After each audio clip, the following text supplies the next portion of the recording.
Well, hi and welcome to the old classic car channel. This morning I am set for a very exciting time.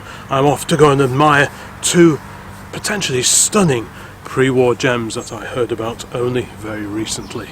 And what we are looking at here are the premises of a company called Leonard Williams and Company Limited, Brentford in London, and the date of this photograph is 1937, and one of the cars I'm going to look at passed through this exact workshop in the year of this photograph, 1937. Yes, one of the cars is a Packard 6, built in 1937. The owners had this one for a couple of years or so, and it shares driveway space with a pre-war Armstrong Siddeley, which I will also be having a very, very close look at. Now, the owner is having problems getting it registered. He needs to try and find some documentary evidence that the registration plate shown on the car, which we'll go and visit a little bit later this morning, actually belongs to that car.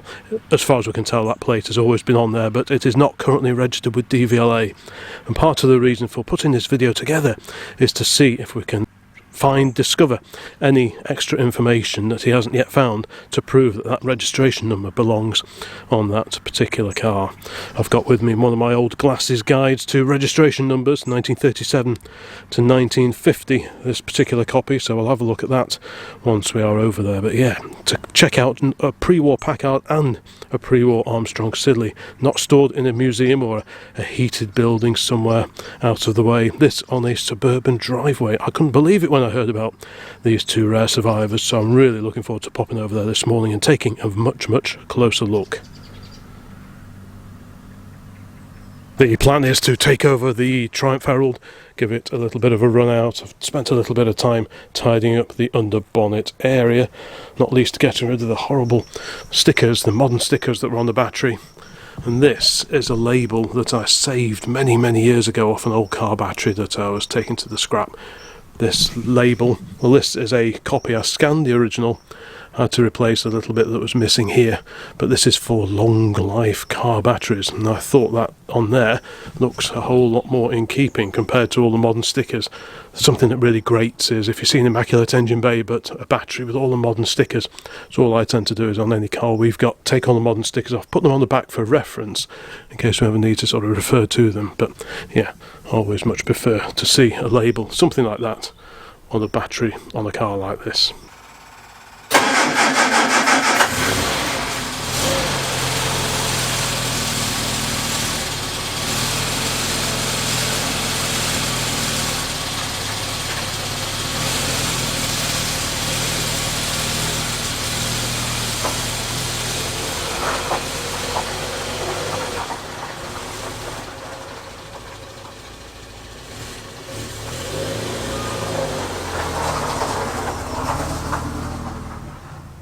Well, I'm certainly hoping it brightens up a little bit. There's no scheduled rain for this morning, but I appear to have a slightly drippy carburettor connection there just on the pipe.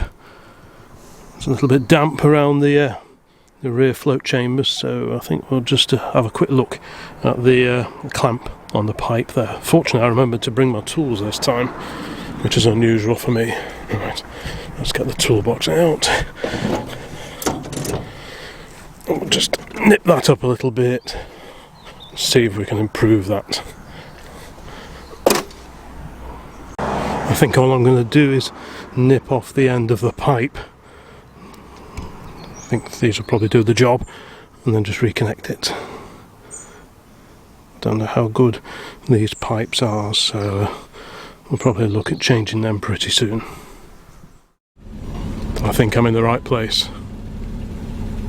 Well, as you can see, I think the first thing to do is to remove the covers, and we will have a look at this magnificent 1937 Packard. The 1935 Armstrong Siddeley is alongside. Hopefully we'll get to have a look at that one a bit later, but for now the Packard is the main focus of attention.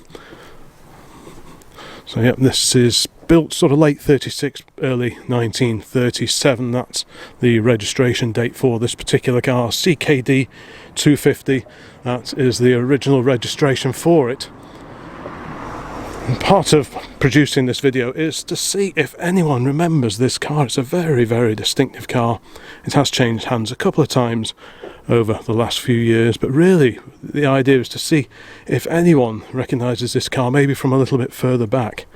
We need to try and establish what the chassis number is for this particular car, and ideally trying to find a little bit of documentation that links this registration CKD 250 to a chassis number for this car, and then it can be re-registered back on its correct registration number, and that is partially the goal of today's video. Big thanks to the owner of these two very, very impressive cars for letting me come over here and film them. We'll just get the cover off in a moment.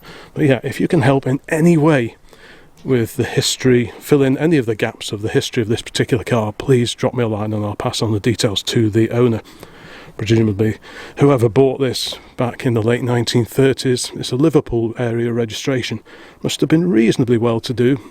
These Packard 6s were introduced in the 1930s as a result of the Great Depression. In the early 30s, Packard were still building huge, luxurious, straight 8-cylinder cars, but the number of people who can actually afford to buy one of those, well, that was diminishing somewhat with the Great Depression. And it wasn't just Packard, other car manufacturers were faced with similar dilemmas. Hence the introduction of this, a 6-cylinder car, and these actually sold in really quite large numbers, a little bit smaller than the big straight 8s. But yeah, what is the story behind this one? Somebody somewhere must know something about this car. Maybe, do you remember it being out and about in the 1960s or the 1970s? We think it could have been maroon to begin with, and it's had a paint job in black in more recent times. Right, let's get these covers off. So there we go, covers are off, and here we see the lovely 1937, very early 1937 Packard. So I think now we'll have a bit of a walk around. The weather's on our side, so that's all good. The rain that was around earlier has disappeared. So this is the Touring Sedan. So we've got 4 doors, 2 either side, of course, rear hinged at the back, and you've got this extra bump, this extra boot lid that sticks out, and that was something unique to the Touring Sedan. And it's actually got a lovely sort of bit of a concave bit going on here with the boot lid. It's a very, very heavy boot lid, and there is your storage area. There's the registration CKD, which, as we know, is Liverpool, and I'm sure someone in Liverpool, I think this spent many years, there are photos of it like in sort of barn find condition over Chester way, so that would seem to suggest that it spent most of its life over maybe on the Wirral / Chester area, all in that corner of the northwest. So someone somewhere hopefully watching this video must know something about this car and maybe can shed light on some of its early history. Ideally, if the original chassis plate could be found, that would be, well, that would really be the icing on the cake. But any nuggets of information to fill in the history file would be very, very much appreciated. I've been having a quick look at a file of history that comes with the car, old adverts and so on, and it's just a stunning car, and it wants to be back out on the road ASAP. Let's just have a quick look around here. Like I say, it's had a paint job at some point in time. It's black now, but yeah, wonderful shape to it. Let's go. There's a trace of red. Oh, I see there's a bit of maroon down here, isn't there? Yeah. I mean, these are rubber, so the maroon could have been a paint job that it received at some point in its life, then, because you wouldn't normally get it on the rubbers, would you? No, I wouldn't have thought. It may not have been. It may not have been. No, yeah, there's a little bit of maroon here, isn't there? There's a little bit of maroon there. Yeah, it's quite the car. So what, about 3.8 litre straight 6? Yep. Wow. Yeah, should we pop the bonnet up and have a look at the engine? Let's have a look at the business end. Wow. So have you had this one running then? Yeah. You have had it running? Yeah. Does it sound alright, does it? Yeah, I've put an electric fuel pump on it because of... Oh, I see, right, so this is that's a fuel filter. Yeah. That's your electric pump. Did you have to put a regulator on just to sort of regulate the pressure a bit, or was it okay? No, it seems okay. Oh, right. Yeah. Oh, I see, it's tucked away down there. There's a steering box. It's all quite tight down there, isn't it? Maybe, because I suppose originally these were designed to be left-hand drive, and maybe the original importers fitted the right-hand drive steering box. But yeah, it's quite tight down there, isn't it? It's Yeah, huge rad. Yeah, big 6-cylinder side valve engine. Flathead. Yeah, the old flathead. Because Packards for so many years were straight 8s. This is the Packard 6. And very, very small spark plugs as well. You say they were motorbike plugs. Well, same as. Yeah, I'm quite surprised for the age. It's got that size. Yeah, they are really, really tiny, aren't they? Yeah. That is incredible. I wonder if there's like a maker's that says Cirque on it. There's some St Austell. That's interesting. So it's got a reconditioned radiator on it with a St Austell plaque on it there. New water pump apparently. Right. Yeah, this car must have quite the story to tell. There's the anti-theft number. So that's the only number we can find, or you can find on it. And this was apparently called the anti-theft number. So this was a unique number applied to the body during production, but isn't necessarily the chassis number.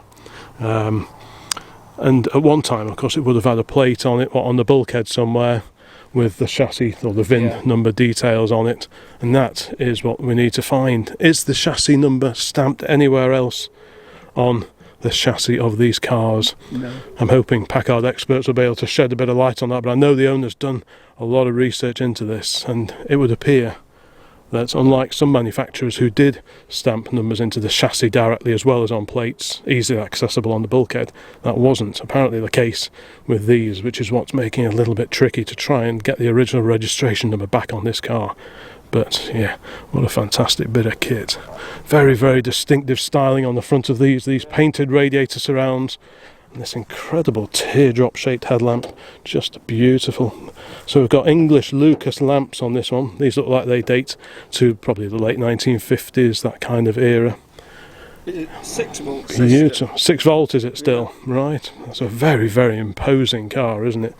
They don't have Packard written on them, did they? No, they just assumed people would know it was Packard, didn't they? It's the shape of the radiator. It's a bit like a Rolls Royce, you know. You don't need Rolls Royce written on it. No. That's a very, very stylish, very impressive looking car. Surely somebody watching this video knows something or remembers something of this car. Let's have a quick peek at the other side of the engine, and we can see the side valve arrangement a little bit clearer over here. So we've got the dynamo tucked away down there. Got ignition, regular ignition on this, not magneto. That would have been a little bit earlier. And we've got what's this? Anderson Delco Remy. Oh, I see. Delco Remy, yeah. So it's an American starter motor on it. That's presumably later Bosch. So someone's fitted that in more recent times. But yeah, that's one heavy lump of engine. It's a bit of. Oh, I see. Yeah, you've got a bit of maroon. There's a bit of maroon there, and here as well, and on here. So it has changed colour at some point. So that could be a bit of a red herring, seeing a black car. But if you've got any recollections of either one of these cars in black or possibly maroon, somewhere in the northwest area in particular, please give me a shout. If you've seen an old photograph perhaps of a car that matches the description of this one, any little nuggets of information would be very much appreciated for the history file. It's such a great looking car. And, well, you know, people talk about barn finds, but I've long said that so many interesting cars are tucked away in garages and driveways around the country, and this is a great example of that. Who would have thought this magnificent Packard would be here today? I got talking to the owner of this one because we were out and about in our 31 Buick, and I think he could tell that we were probably cut from similar cloth, so we got talking, and that's how I got to hear about this incredible Packard and the quest to try and find out more of its history and identify for sure the chassis number and the logbook details that will enable it to be re-registered back on its correct number. Trim is actually really nice, isn't it? Yeah. So this is all the original trim, do you think? Yeah. Wowzers. Lovely headlining as well. Beautiful seats, plenty of legroom as well. So even though this was, so presumably these physically were a bit smaller than the straight 8s as well in terms of the length of the car. Were they a little bit more compact? The straight 8, the 120, I think was this is 115 wheelbase. I think it was one. Right. Is this the winder for the... So that would have wound out. Does it still do it? There we go. I won't go too berserk, but yeah, wind out quarter lights. Who doesn't love those? Fantastic. And there's the very, very well equipped dashboard. Look at the huge clock. Isn't that fantastic? So the dash has been designed in such a way as to make it very easy to build left-hand or right-hand drive cars. So this being a right-hand drive car, the Speedo is over there, and of course for the American market cars the Speedo would have been in here, and presumably the clock would have been over there. And then in the centre you've got a gaggle of gauges there: oil pressure, engine temperature, gasoline, and the amps, the charging rate, just over there. And there is the plate for Leonard Williams & Co Limited, Berkeley Street, London W1, and they had their facilities at Brentwood, a beautiful Art Deco building that was sadly bombed by a V2 in March of 1945, and that is where that photograph was taken that I showed you earlier on in this video. But it's really cool to see that dashboard plaque there confirming that this came through Leonard Williams & Co Limited. Of course, they did all sorts of Packards back in the day, and quite a few of them. A couple of years after this car was built, I did a bit of research on this, they actually supplied a number of vehicles to the SIS, or what became MI6, and they were converted into mobile communication vehicles during the early years of the Second World War. So Packards back in the day were probably reasonably common sights here in the UK, but nowadays not so much. But what the story of this one is, well, we're not quite sure, at least at the moment. The original hubcaps in the back here. The owner's been doing a bit of work to it, as well as trying to research the history and sort out the registration. The gearbox is still out at the moment, and the box. The gearbox, yeah. Because the clutch was on its last legs. So in case you wonder, that is not the original chassis plate. It would have had something like that originally on it, but that's not the original, that's just a reproduction thing. But yeah, what a fantastic thing, isn't it? Great, and so solid. Huge running boards, beautiful strong door pillars, you know, all proper metal. We've got a bit of maroon on here as well. Yeah, there's a little bit on there. So yeah, it's had a bit of paintwork in its life. So it could have been black early on, then maybe was painted maroon, and then it's been put back to black again. Who knows? But the door shot like a railway carriage. it does sound like the old railway carriage, you're right. Yeah, that's always a sign of a good car. That does sound proper. I do like a nicely closing door. Yeah, that does sound very, very good indeed. What an amazing car. It really is quite a sight. Alright, so we're over on the driver's side now. It's had indicators probably fitted later. I'm guessing that looks like a Lucas turn switch, I would have thought. Yeah, fantastic. I wonder what the sticker said on here. What did that? Must have had something stuck on there at some point in time. I don't think it was anything original. Nothing related to it, no. Very stylish, and what an imposing view down the bonnet. That really is great. Yeah, what a fantastic machine to roll around in. This would have been big, 3.8 straight 6 engine. It's hard to imagine that this was a small car in terms of the Packard sales catalogue of the late 1930s. It certainly doesn't feel very small walking around it today. So it's showing 52,464 miles on the clock. And it's been fitted with a Smith's heater at some point in its life, and I can imagine that would be a very welcome addition on a winter's morning. Yeah, what an incredible thing. This must have a really interesting story to tell. As the car is up on jacks, we can have a quick peer underneath and just see the suspension arrangements. Most cars of this era had solid beam front suspension, but these are independent. So that would have probably given them quite a nice ride. Coil springs, none of your leaf springs here. It's all pretty substantial and sturdy. Well, it's in great condition underneath. It's really solid, proper solid metal, built to last a lifetime. Yeah, wonderful. And next we're going to uncover the 1935 Armstrong Siddeley and have a bit of a look around that as well. Okie dokie, covers are off the Armstrong Siddeley. So let's have a bit of a closer look at this wonderful mid-1930s saloon. This aeroplane just coming over the top of us, but this one dates to 1935. Happily, this one is still registered on its original registration number, which we can see here, HH8094. I was having a chat to the owner again, and there's not a great deal of history known about this particular car, so if you are in the Armstrong Siddeley world and maybe you recognise this car from years and years ago, please get in touch, because it's always great to fill in the gaps in the history.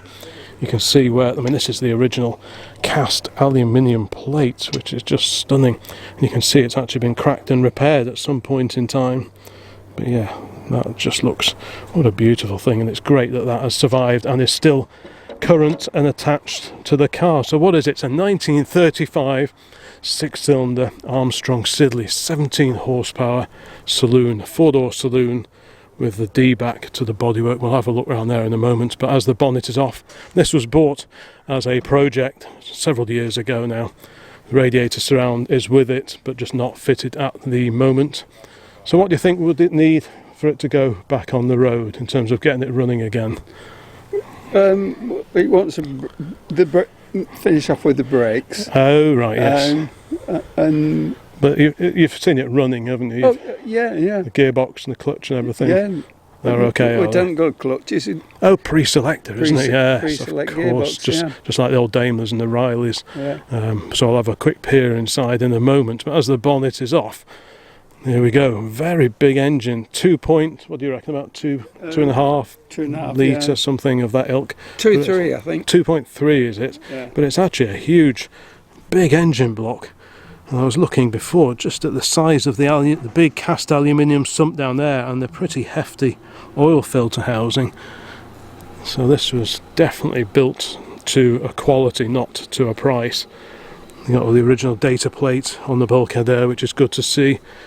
The Claudel Hobson carburettor. So you've got a downdraft carburettor. This is the inlet manifold, of course, and the exhaust manifold is here. And like I say, 12 volt, 6-cylinder. Lucas lamps, as you'd expect. This is the business side of the engine. So there we go, yep, Claudel Hobson carburettor.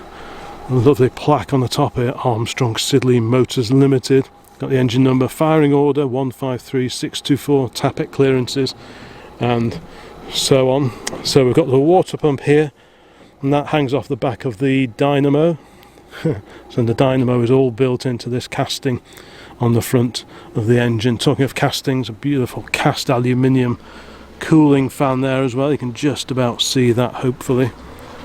But you don't see too many of these around at all. So this was bought a few years ago as a bit of a project to fix her up a complete car, and apparently it runs really, really well. Quite a handsome car. You've got the rear hinge back doors just like on the Packard alongside. These are very distinctive Armstrong Siddeley door handles, matching the inlet door handle there. We can just open this, carefully open that up. You can see these are a quality car, probably on par with Daimler, that kind of car back in the 1930s. Lovely original trim, look at that. That is just wonderful. Chrome plated fittings here as well. Look at the window winders. And as was pointed out to me, this is I've never seen a car before that has, I won't try it, but can we wind that down a little bit? So you've got wind down windows, so you've got the winders which carefully wind that down, but you've also got two sliding panes of glass in. So these are within their own framed surround here. So you can slide these backwards and forwards independently of winding the windows up and down as well. So that, I've never seen that before. Obviously we'll go very carefully with that. But I've never seen that arrangement before. So we'll just put that back afterwards, and here we go inside. So a bit of work to do in here. It did have the original seating in it. Have you still got the original bench seats? You've still got the original bench seats. This is a spare wheel cover, of course. Great that that's here. And look at the dash. What a wonderful wooden dash. Very well equipped. Many gauges. And what I do like is the fact that the gauges have the Armstrong Siddeley Sphinx mascot on the top there. Hopefully you can see that. That's really Really nice, and the clock built in below, and the speedometer there. The front bench seat has a picnic trays in the back. Oh, does it? So yeah. It's got the little picnic tables set into the back of the front, and this is your pre-selector gear change lever. Yeah. So pre-selector, if you're driving along and you want to change down a gear, you can pre-select the gear you want to go for next with this, but it doesn't change until you press the little pedal where a clutch pedal would normally be on the floor. So that's quite a novel arrangement, and that allows you to keep both hands on the steering wheel while going around the corner, rather than having to change gear and all that kind of thing on a regular car. So yeah, pre-selector box in this Armstrong Siddeley. Same setup as fitted to hundreds of thousands of Daimlers in the 1930s as well. So this was bought as a bit of a project prior to the arrival of the Packard, and what an incredible pair of pre-war saloons, one British, one American, or possibly Canadian. There's still a bit of a question mark as to whether the Packard is American or Canadian. Someone has suggested it is Canadian built, so still a little bit of research to do there, but let's go and have it around here. So we've got, like I say, we've got the rear hinged back doors as well, and they open very nicely again with this stunning original trim, the wood and leather. Beautiful to see that. That really is nice. And you've got these pulls here, look at those. So to enable clambering in and out of this quite capacious rear area in the car. So yeah, it's a real nice quality stuff. You've got the old pop-up semaphores, the trafficator indicators just there. That shuts very nicely indeed. And we are back to wonderful cast number plates on the back here, as well as the front, HH8094. So that's always lovely to see. So much nicer than the modern pressed metal plates. These are later, these have been fitted in more recent times just to give a bit of extra illumination at the back. Fuel tank across the back as well, and this is the D shape. There is a boot for it. I've got the boot. Oh, is there like a separate boot thing, is there? Well, yeah, or is there like a sort of frame? Folds right. down, and then you can put cases and things on top of there. Oh, right, cool. Well, yeah, it's a lovely shape. So, Rolls Royces were very similar to this, weren't they? Very sort of curvy rear coachwork on it. Well, a D back they would know that. Yeah, the D back bodywork. You can see why. Yeah, there's a few spiders around, aren't there? One thing with Armstrong Siddeley is very distinctive wheels and the wheel nut arrangement. So the wheels go on here. Yeah. And they're all these brass nuts as well. And these hold the drums on. They hold the drum on, right? Yeah. Got you. But yeah, wow. What a treat to see these two wonderful pre-war cars here together. I just never would have expected to find these tucked away on the driveway. So yeah, what an incredible, unique pair of cars. The straight six Packard, the straight six Armstrong Siddeley. Just 2 years between them. That's 35. This 1937. Is it just 1 year? Is it? Oh right. Oh right. If we accept this was actually built in 36. Yeah, well I'll go and grab my glasses guide and we can have a quick look in that and just see what it says about the registration numbers. Well, Yep, so this is an original glasses index of registration numbers published in 1950 for cars registered between 1937 and 1950. And we can see the Packard CKD 250, and if we have a look in here, probably just about see that. CKD Liverpool, December 36 it was introduced, and only ran to January of 1937, so it's a very, very short run. So 250, that was probably late 36, so that probably dates, probably mid-December maybe, 1936. So yeah, it'd be really cool to find out a little bit more about both of these cars, but this one in particular to enable it to be registered. So yeah, if you can add to the information on either of these cars, but mainly the Packard, because this is the one that really needs it, then please do get in touch. Either leave a comment below this particular video, of course leave a comment anyway if you found this video of interest, or you can get me through the main oldclassiccar.co.uk website, which is associated with the YouTube channel here. Anyway, I think we'll probably wrap this one up now. So again, a big thanks to the owner of these two magnificent motor cars for uncovering them and letting me have a good poke around them. Don't forget to subscribe if you like this kind of thing, because there'll be loads more videos along very, very soon. So bye for now.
Well, not an unfamiliar scene. I did the good thing and switched off the engine while waiting at a set of traffic lights, but went to start it and it would appear the battery has gone flat.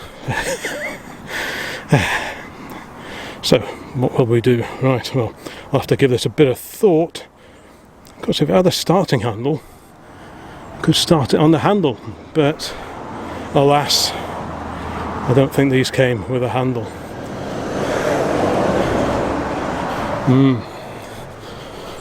So we'll let it rest for a bit and just see if it resuscitates itself enough to fire up. So despite having been fitted with an alternator, it doesn't appear either the battery's on its way south, which seems unlikely, but it would appear the shiny alternator maybe isn't working quite as efficient as it could do. So I've actually given Dad a bell, and he has a spare battery and some jump leads, because of course I didn't have either of those things with me. I did put my toolbox in, which was kind of useful, but not useful enough to supply a bit of extra voltage. So quite what, obviously you have to modify the wiring a little bit round here when you're fitting an alternator. Whether it's been done correctly, well, who knows.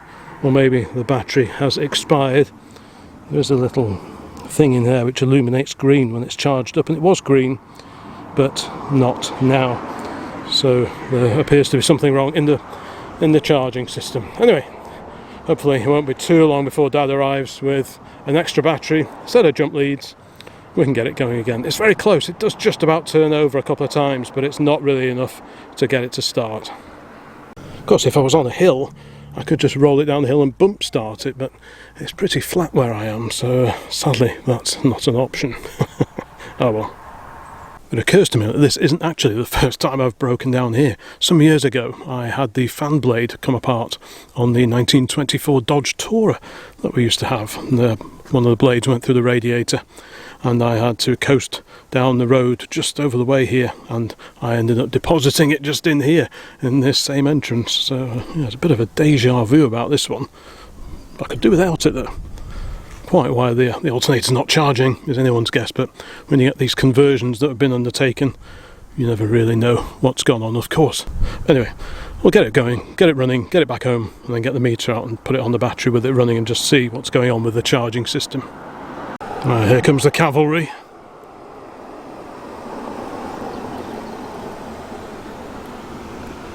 Hopefully he's got some extra voltage with him. That'll be useful. Right, battery connected. Let's give it a whirl. See if it'll go. Yeah.